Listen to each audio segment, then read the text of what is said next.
Okay, let's see.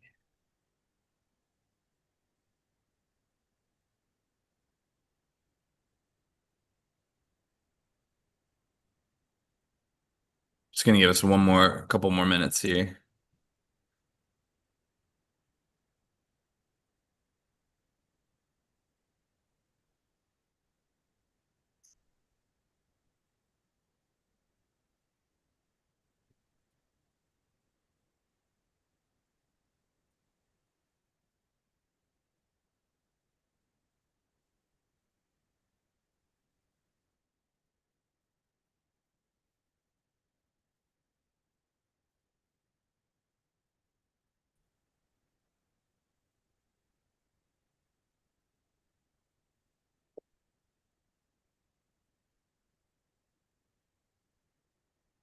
Okay, let's see.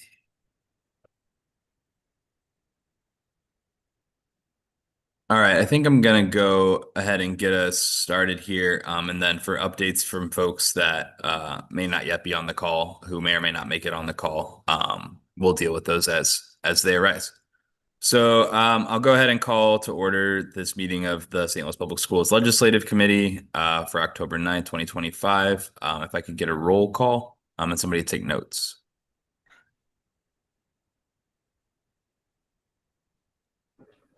I can do the roll call if somebody will take notes. I can take it. I hate to ask you again, but Dr. Berry, can you help me out on this one? Absolutely. Thank you. Okay, so I'll go ahead and do roll. Dr. Collins Adams, Mr. Khan over here, Dr. Borshade, Present. Dr. Berry, Present. Mr. Clemens, Present. Mr. Charles, Present. Miss Miller, Johnson Miller, Miss Nolan, Dr. Dino. Present. Thank you. Dr. Pollock. Present. Oh, did we lose Dr. Pollock? Yes, no, I'm here. Present. Well, there he is. Great. Miss Fantini and Mr. Carroll. Mr. Conover, I Okay. joined late. Sorry. Oh, all right. Dr. Collins I Adams just- is here. Great. Thank you. No problem. Great. So that gives us a quorum. We'll go ahead and move into the agenda. Could I get a motion for the approval of the minutes from So moved. September?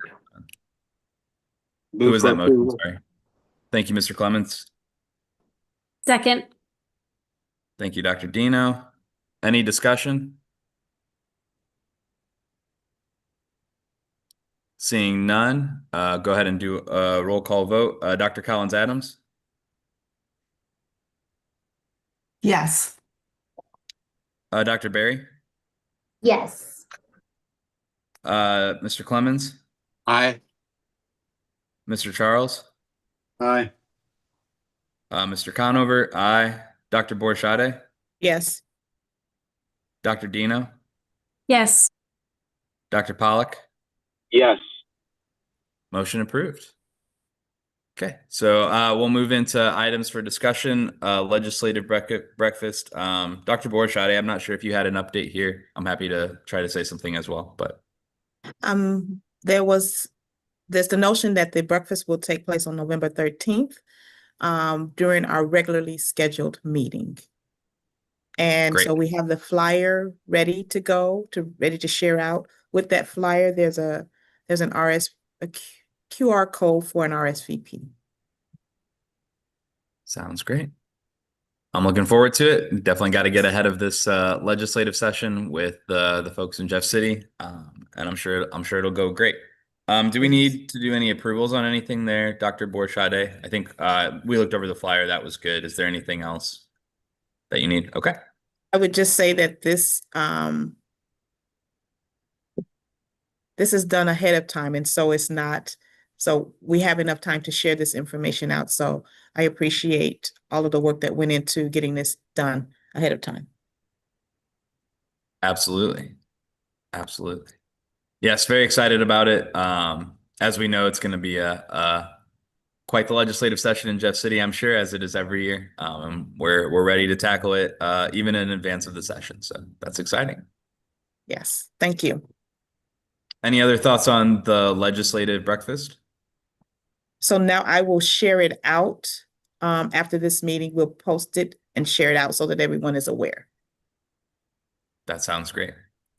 And just to reiterate what Dr. Borchade already said, the next legislative committee meeting on the 13th will basically be replaced by the legislative breakfast for scheduling purposes. Great. Okay. If there is no other discussion on that, I'll go ahead and move to item 3.2. I think I saw Tracy pop on here. Tracy, can you give us an update on the PAC Advocacy Day?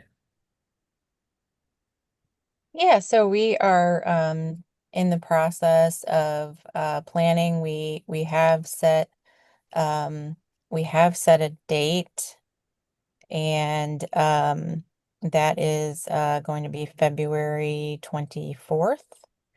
And we should have a flyer out by the 1st of November so that we can start recruiting parents and families to join us. And just on a personal note, I don't think there's any better education that we could offer our children and our students than a trip to the Capitol to speak with their legislators and engage with them directly. So we would certainly welcome participation from schools. We had a class, I think the first year from Ashland join us. And so yes, we would participate, or we would appreciate support with students joining us as well. Did you have anything you wanted to add to that, Gloria? No, I think that sums it up.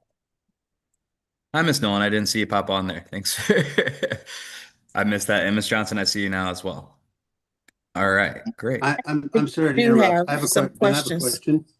Yeah, I have some questions too. Go ahead, Mr. Charles. We'll start Okay, with so Mr. Charles and then Dr. Borchade. Yep, thank you. So you were talking about classes. So it'd be okay if I talk to the history teachers about, at Sumner about having kids go. Is that, and how would that mechanism work? So that Exactly. is what I was going to share as well, that we have several governmental classes. And this would be a great opportunity for them to join on that day at our high schools and our middle schools, as well as our elementary. So we can make this an educational piece Right. for St. Louis Public Schools. Is it with like transportation too for the kids? How would they get there so that whenever I go speak with them, it's not like, So if we do it as a field trip, then we could have all of our students go. That's why I'm sharing that we would have this as a part of our learning for our students who are taking governmental classes. And then it will be a part of a field trip. And then transportation could be provided in that way. okay. Does thank that you. make sense? Yeah, I bring my children every year, and they are not counted as absent. It's counted as a educational Field field trip. experience. Mm-hmm. And so the other piece to that is we would have a one-page flyer that they would have had ahead of time. We could prepare them with that information so that they could speak to all of the things on that one pager. Yeah, that sounds great. So usually, and Tracy, Gloria, definitely correct me if I'm wrong here. I've been to this a couple times, but you all are the masterminds here. There's usually like a set of talking points, but it sounds like it would also be good maybe to have something a little more crafted for the students. Is that kind of what you're thinking, Dr. Borchade? Yes. Great. So we could definitely work from, we'll talk about the platform today, and then there's the PAC's priorities, and then we can sort of combine that into the one pager that we need for the students or something like that. Does that seem like what you're thinking? Yes. Great. Great. No, I'm glad to hear we'll get the field trip piece worked out here. I think it's a great opportunity for our students. I know in years past, the advocacy of this day and of PAC and the district has made a significant influence on policy. The legislators, every time we go up there, are just so happy to see us. They love to interact with students, parents who have vested interest in what is going on in the public schools and hear real people talk about the real things that are going on in the public schools and not just what they hear in the news or anywhere else. So I think it's a great opportunity and could not be more supportive. Any other discussion on the PAC Advocacy Day? Anything else I'm missing, Tracy or Gloria especially? No, I wound up going ahead and booking the rotunda this time, and so I'm pretty excited to be indoors. And a call came in, so I missed a little piece, but I gather that buses and transportation for students would be arranged potentially. Connected to great news. connected to their government classes. Fantastic. Yes. Maybe a couple of years ago now, students from Central VPA did take a trip also. So Yeah. I'm looking forward to engaging with them in this way. It's great. Okay. Yeah, I think definitely love the government class connection, and then honestly, the more open we can make it for students, I think the better, because it's just such a great opportunity to. So we would just Yeah. we would frame it for middle school and elementary as civic engagement. Yeah. I think that's right. Yeah. And Yeah, how do we frame it for high school? Are you asking how we would frame it? Yeah. The high school, they would already be taking governmental classes, and so this would be one of their an opportunity for them to see how the government works, if you will. We could also frame it around civic engagement as well. Understood. Thank you. Yeah. Uh-huh. I'm a little behind on my education speak, but it sounds like an immersive learning and opportunity or something like that to me. So that might be a little bit outdated. I know you all are more experts on that than I am, but I have a clarifying question, if I may. yeah, absolutely. Okay, so Dr. Borchett, if it is at the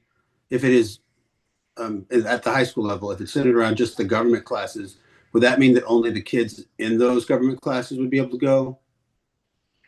So that's why I said we will frame it as civic engagement and government classes. That means it opens it up to those who are interested in and they are not taking a governmental class. Okay. Thank you. Uh-huh. That sounds great. Yeah. I like that framing. Great. So it sounds like I'm sorry. I can't see it. Since Go ahead. Dr. Dino is on, and then we do have somebody from our curriculum department. If you could frame this as a cross-curricular event, you could just spread it as wide as you need to. So that whatever we're doing for this particular thing is also discussed in language arts, science, any of the advanced classes. Yeah, I think my next step will be to work with Dr. Barnes and make sure that we can put something together. So I made a note of that here. Thank you. Thank you. Great suggestion. Love to see the collaboration. All right. If there's anything else on the PAC update, speak now, or we'll go ahead and move to 3.3. I just want to thank the PAC for being so engaged as they are. We really appreciate it. My brother just had breakfast with me in my kitchen, and it's really appreciated seeing people up there, live bodies and people who have opinions, not just shuffling paper back and forth. So I just want to thank you again for being so engaged. I'll definitely second that, and just for the record, note that Byron's brother is Representative Clemens. So everybody knows that, I know, but just so the public knows. Okay, great. Okay, moving on to lobbying update 3.3. I don't believe Mr. Carroll has joined us in correspondence before this meeting. Sorry if you can hear my cat yelling at me in the background for not giving her enough attention. Before this meeting, Mr. Carroll said there's not much of a lobbying update directly since session's not going on. And we got a pretty big update last meeting regarding the special session.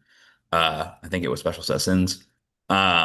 So we'll go ahead and, unless there's objections, just move on to items for action 4.1, legislative priorities and platform. Great. Seeing none. So today we're discussing the legislative priorities and platform. Everybody should have a copy of that in their email box. I sent a slightly edited copy that I talked to the lobbyist, Mr. Carroll, about before the meeting. And all I did in terms of editing the one that was sent out about a month ago was just change some language in terms of putting it in like active we support language all the way across the board instead of the sort of like just bullet support, bullet suppose, and then a few grammatical changes. So nothing substantial. Very happy to discuss anything on here. I think I would just take a preamble here to say that I know there are 1,000,001 priorities that we have in actuality. And we've talked for the last couple meetings about the need to have a nice, tight, coherent set of talking points that will be effective with legislatures and that highlight the key issues that we face. Impossible to put every single platform point that we would want as a priority, even though I think for us all, they are priorities. But yeah, looking forward to some discussion here. So if folks could either raise their hands or just tell me when they want to hop in, I'll try to keep a queue here because I think we'll have some discussion. So floor's open. I guess properly to do this, I guess I need a motion to approve the platform and then a second, and then we can have discussion. So moved to approve the program. Second. That has been moved by Mr. Clemens and seconded by Dr. Collins Adams. Any discussion? It's really good. I like unanimous support. That's even better. It's great to see. We've been working hard on these, and I know I hope Steve will be okay for me just saying something for him on these. That very grateful for the support that him and his team provide us in the legislature. I know we have some pretty big tasks ahead of us this year. We always have some pretty big tasks ahead of us this year. In concert with many of our partners across the board, AFT, even NEA, other groups like that in the education space that support the same issues that we do. I think that we'll continue to be as effective as possible given the uphill battle that we face. And looking forward to working with you all, working with everybody who's on the side of public education here in January, starting in January for the session. So any other thoughts, comments? Yes, Just- Ben, can you hear me? Yeah, Dr. Johnson, sorry, Ms. Miller, Ms. Johnson Miller. Yes, I have one question for clarity. When I'm looking at number 5, where it says oppose any massive tax cuts that will greatly reduce state resources that would affect public education and resources needed to educate our students. Is it tax cuts or tax increases? Good. So I think on number 5, you're looking in the legislative issues of importance. If I am looking at the right spot here. I believe the language there is around tax cuts, whereas in the language in the 5th bullet in the priorities, that's around the sorts of like increases that sometimes happen when there's programs that get created for I'm going to call them non-public school support. So like when vouchers and ESA get funded by the legislature, that's not necessarily a tax increase. It depends on how they end up funding it. But that's the kind of thing where there's money going into places that maybe we wouldn't support so directly. But I don't think we have any language around tax increases directly. I just Yeah. was reading that. Yeah. I'm just not 100% sure it would be clear. I mean, is there any way that we can say oppose any massive tax cuts from I don't know, whatever that group is, just to make sure it connects back with our priorities? I see what you're saying. Yeah. Dr. Pollock?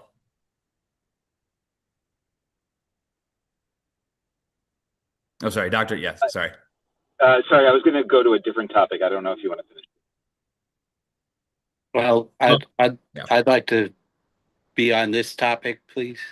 Okay, I have This- Dr. Pollock's hand, Ms. Nolan's hand, and Mr. Clemens. So, Dr. Pollock, I'm sorry, I didn't hear you there. Could you let me know if you wanted to hop in on this? Yeah, I just said that mine is on a separate topic, so I'll wait until we finish with this one. Okay, great. Sorry, I just couldn't quite hear you. Thank you. Ms. Nolan? Same, I had a clarifying question about a different point, so I will defer to Byron.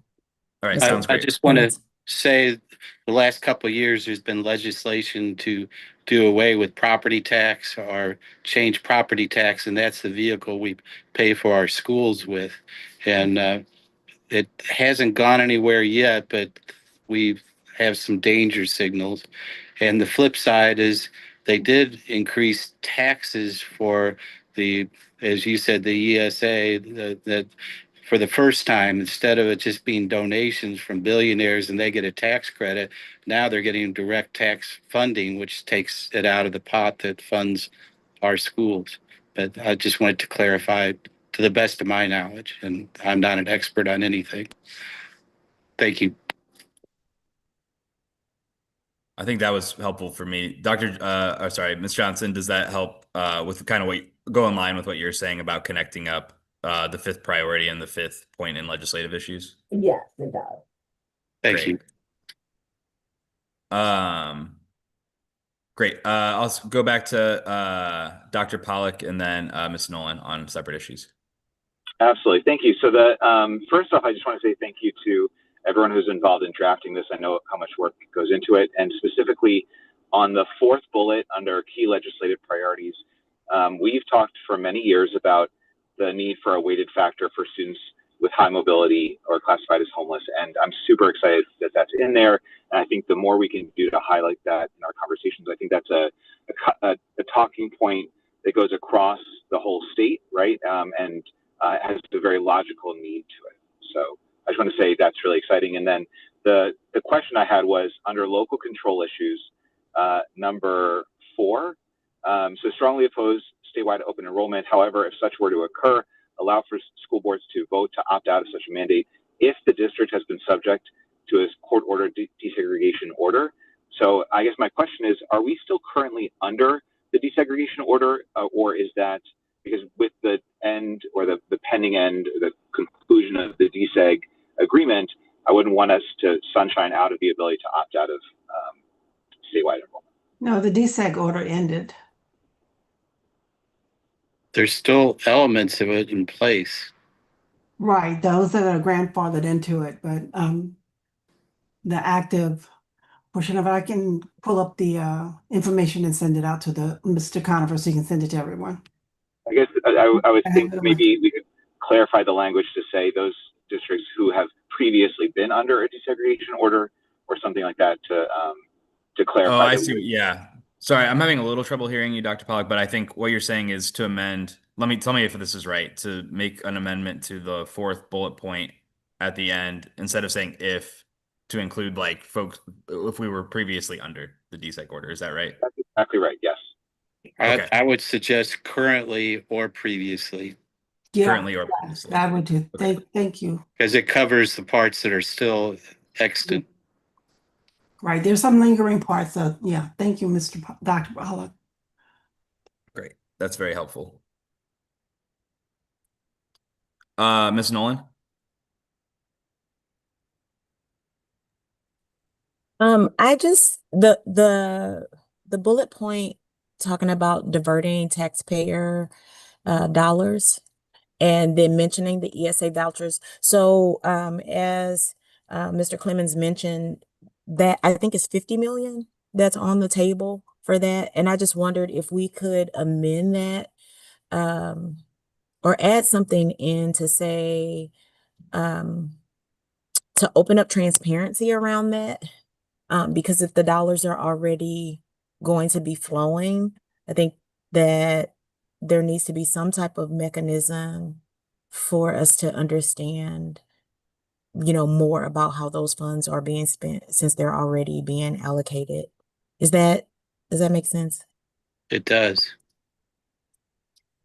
Yeah, I think it makes sense. I just want to make sure. So, Ms. Nolan, are you suggesting we should put like the number that's going in there, but also maybe you're not suggesting that. Maybe you're suggesting something to the effect of since they are already being diverted, making the language more explicit about our opposition to where some of those diversions are going or something like that. Or Am I not under, figuring or having them explain how the dollars are being spent. Just adding that transparency piece in so that there's how are they how are they tracking those funds, and a lot of times in these cases when it comes down to those dollars, we know that students that are already in private schools, those are the students that are getting those funds, things like that. And so just opening up a bit more information on how the dollars are being allocated, because a lot can happen just behind closed doors. And we need to see so that we can speak to or, rally around, other ways to make sure that they're being as upfront as possible with the funds. Absolutely. In terms of, sorry, did I cut you off, Mr. Clement? I think that was Mr. No, Clement. that's all right. Okay. In relation to what you're saying, Gloria, I guess I'm thinking, and let me tell you if this would mirror the spirit of what you're saying. I think that there's a point. This also maybe would add to, I'm trying to put things together in my head, so give me a second here.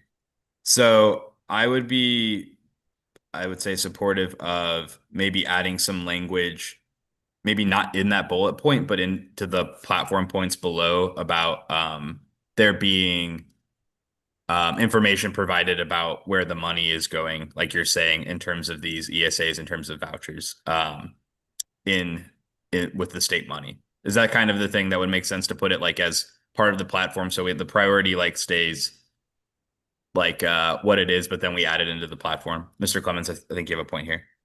The words transparency, I think, clear, clear transparency, and maybe Steve and someone else can think about who should do oversight. Right now, it's all under control of the treasurer, and it's questionable whether the treasurer is who's auditing any of this information.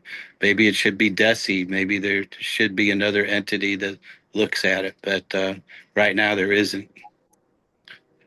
So if we added, let's say, a legislative importance point, let's call it 8, and say support transparency around the diversion of monies related to non-public education entities or something like that. Yes. Would that be in line with what both you and Ms. Nolan are saying? Ms. Nolan, I don't have your face up. Sorry. Are you agreeing? Yes, I agree. Okay, great. I only see 3 at a time, so I'm like scrolling furiously through them. Great. Okay. That is something we can. Thank you so much. Yeah, no problem. Ms. Johnson, I'm also still thinking about how best to incorporate your feedback here. Do you have any suggestions on either something we could add to 5 or potentially add up in the priorities? I just think when I'm reading it, and maybe it's just me, if we can put maybe in parentheses what entities we are opposing tax cuts. So it's really commercial, right? I see. Yeah. So I don't want it to be perceived as mm-hmm.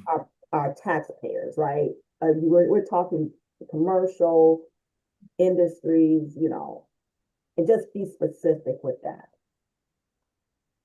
That sounds great. Yeah, let me mark a little note here. Ms. Johnson, you sound muffled.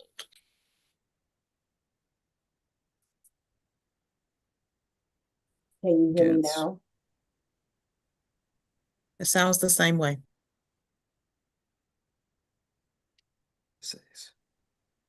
So I think I can help Ms. Johnson out here. I think what I heard is she's saying with 5 that we don't want to say, or it seems like the idea is we don't want to say we oppose tax cuts, full stop, because obviously tax cuts can help, especially individuals, our families, right? Our teachers, our staff in various ways. But we would certainly oppose the sort of tax cuts that would divert significant funding from education or something like that. Yeah. Which I think, yeah, that sounds totally right to me. And I think we should be more clear. Yes, thank you. That. Yeah. Great. Points on any of the other priorities or bullet points? I see a hand raised, Ms. Fantini. Oh, I'm sorry. I missed that. Go ahead, Tracy. Thank you, Dr. Borsche. Thank you. I just had a question about the charter school funds that are received from the state. Are those foundation formula funds as well, or is it do they allocate it differently? Mr. Clemens, if you want to speak to any of this, I'm also happy to try to I think help. Dr. Pollock is the expert on Oh, great. charter Yeah. funding. Olivia, I had trouble hearing. Could you repeat the question? I'm sorry. I was wondering if charter schools are funded based on the foundation formula, or if it's kind of allocated differently. It is in fact allocated. So my understanding is that it's allocated differently, that they're paid on a per pupil amount on a monthly basis, rather than how we're paid, which is based on our annual enrollment annually. And so their pay does fluctuate throughout the year, and it's not based on necessarily the same foundation formula. We also, a few years ago, the legislature voted to match what they were locally paid. There was a claim that they weren't receiving local dollars, only state dollars, and so the legislature voted a few years ago, and I believe it's still in place, but someone can correct me if I'm wrong, that they would still, now the legislature actually provides what they, quote, should get from local dollars, the legislature provides. So those are the two main funding streams from the government. And Dr. Pollock, this was the thing you're referencing at the end there was the $18 million fight that we had a couple of years ago. That is correct, where they called it, quote, fix the glitch, and wanted to take local dollars. We said that was illegal. There's never been a local vote to have charter schools. And so the legislature stepped in and said, instead of passing a law about this, we will just fund the charter schools what that equivalent amount would be, which has caused a significant increase in funding for charter schools in the region. Yeah. Thank you, Tracy. Does that answer your question? It does. And then that leads me to my next question, which is, would we want to be specific about that and that particular bullet point as well? About the 18 million funding? No, I mean about charters receiving foundation formula dollars. So we do have in the 5th bullet, but including any direct foundation formula payments given to students, but this is just specifically about non-public schools, which would, I think, include charters in our estimation and homeschools. They do in our estimation, however, I see. Others do not agree that they are public schools. Right. We like to use the word privately managed. Yes. I wondered if we could possibly include some language there that would cover that.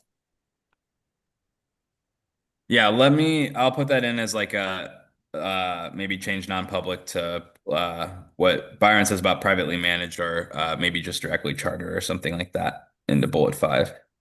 Thank you. Yep. Other thoughts on platform?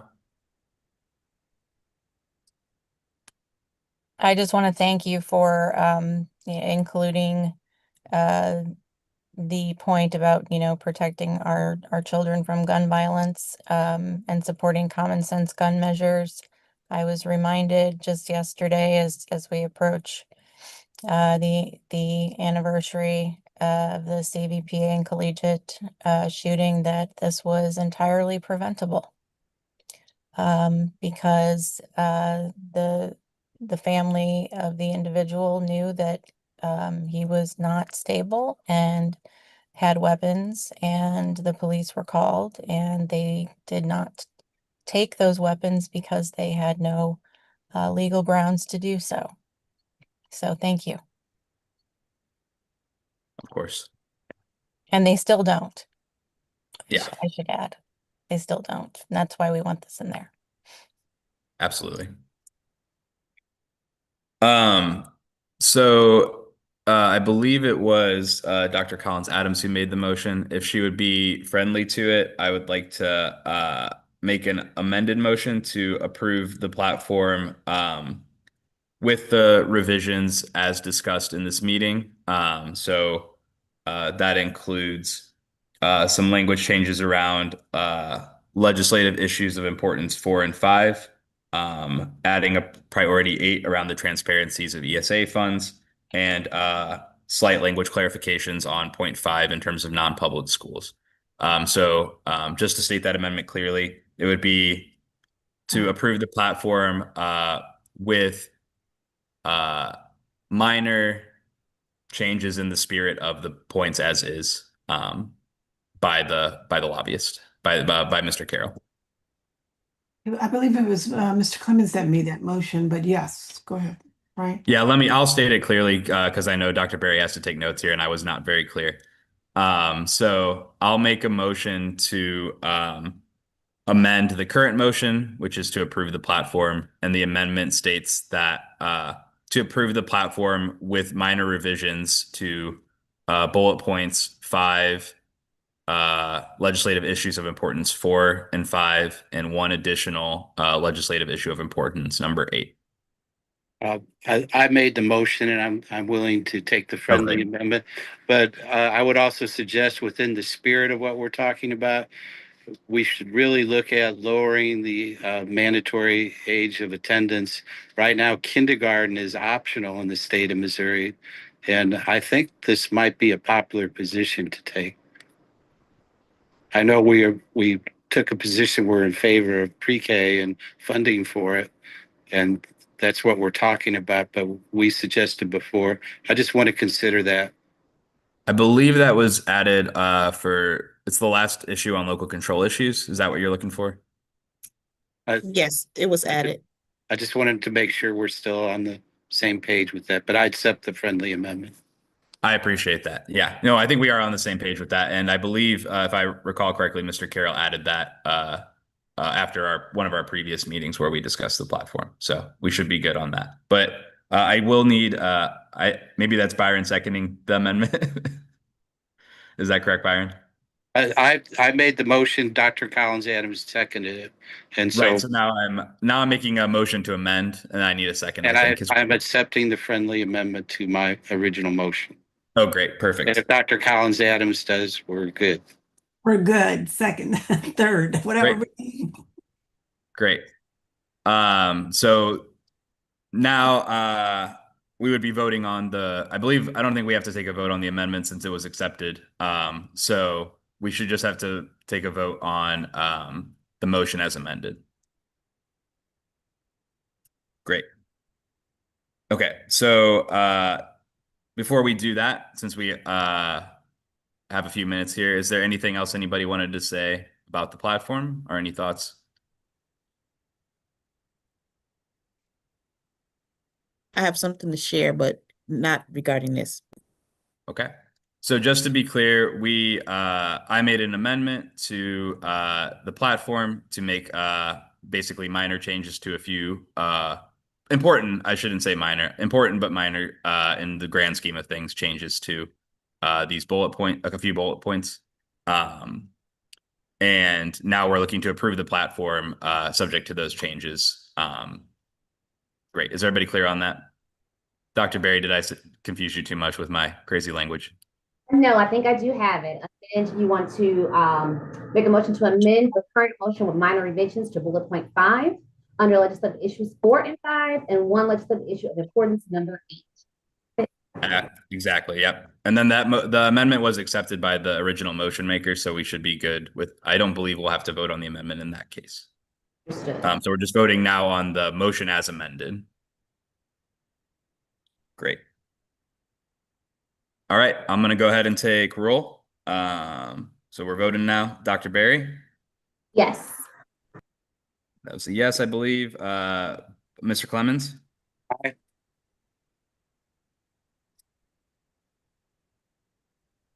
Sorry, I didn't hear you. Aye. Mr. Charles? Dr. Charles? Aye. Mr. Conover, yes. Dr. Borshade? Yes. Dr. Dino? Yeah. Dr. Pollock? Yes. Ms. Fantini? Yes. Ms. Johnson? Yes. Ms. Nolan? Yes. Dr. Collins Adams? Yes. And I believe that's everybody. Did I miss anybody? All right. Motion approved unanimously by the Legislative Committee. This is a big one. Thank you, everybody, for your support and especially your efforts to make this more clear and making sure we say what we want to say to the legislators up in Jeff City. So yes, thank you very much for all the support here. Okay. That is our last item, but I know Dr. Borshade had something she wanted to add here. Yeah, I just wanted to share some of the things that DESE is working on and has shared, that there has been so much feedback as it relates to attendance for our school district. And some of the other superintendents are experiencing the same thing. And so one of the things that they are doing is they're going to allow us to count enrollment and attendance. And it's going to begin with a 90-10 and then move into, it's going to go all the way down to 50-50, 90-10, and then 80-20, and then 70-30, then 60-40, and then 50-50 is where it's going to end.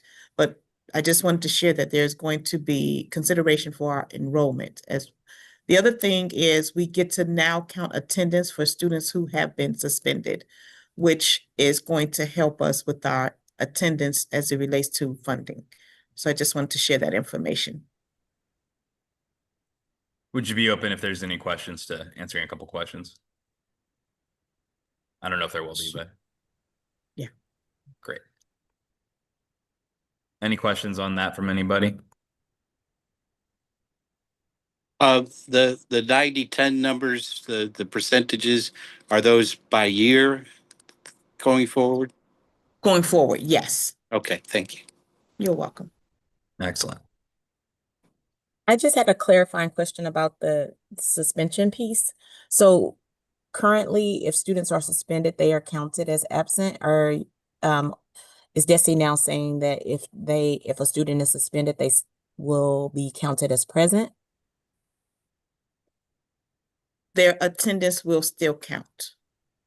We just have to know how many days, and there's a special coding for it.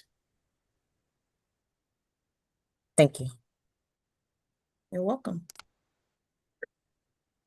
Any other comments or questions on this point?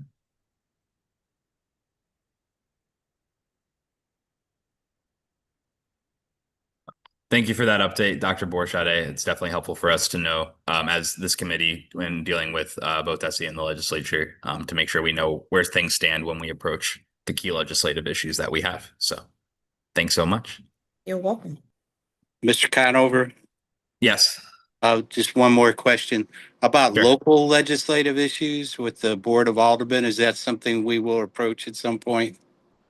Yes, I think we have been very focused on the upcoming state legislative session, given that we have a lot on the table in January. We think we're going to have a lot on the table. And I think that that is something we should certainly discuss moving forward. And so I'm very happy to take any advice or suggestions for items for discussion or action in relation to that to this committee. I would also suggest that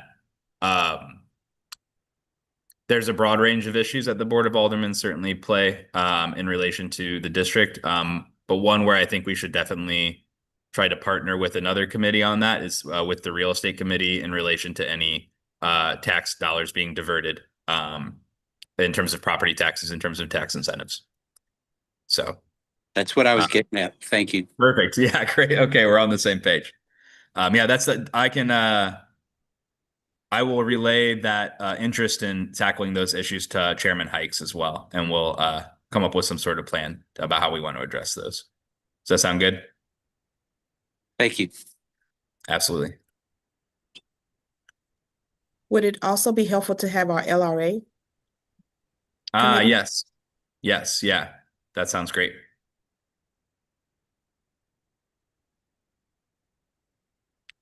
Let's do it. Okay. Any other points? If not, we're looking for a motion to adjourn. So moved. I'll second. I'll do the roll. Dr. Barry,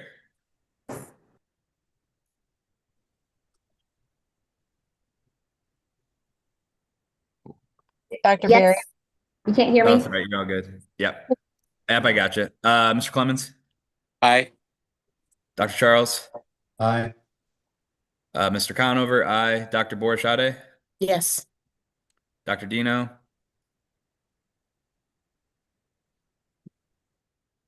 We didn't hear you, Dr. Dino. Oh, yes. all good. Dr. Pollock, Yes. Ms. Fantini, yes. Ms. Johnson, Yes.